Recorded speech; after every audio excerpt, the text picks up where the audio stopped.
अरे रोजी रोजा भोला बाबा पार जलवा चढ़ावा हाली। रोजी रोजा भोला बाबा पार जलवा चढ़ावा हाली। आ एक दिन हमहू भूला गइली है हमर भोला बाबा रुस के देवघर चाल गेलन है हमर भोला बाबा रुस के देवघर चाल गेलन है।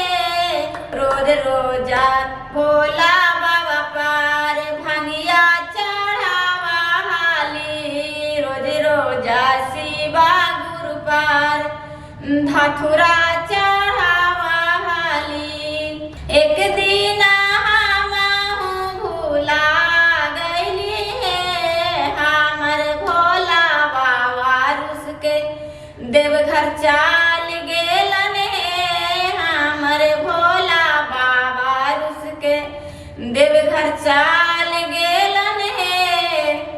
रोज रोजा शिवा गुरु पार बेल पतरा चढ़ावा हाली। रोज रोजा शिवा गुरु पार बेली पतरा चढ़ावा हाली।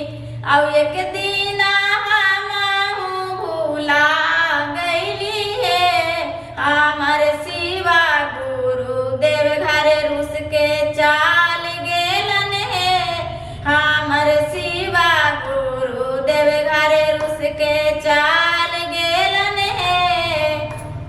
रोज रोजा शिवा गुरु पार मिश्री चढ़ावा हाली। रोज रोजा शिवा गुरु पार बादाम चढ़ावा हाली।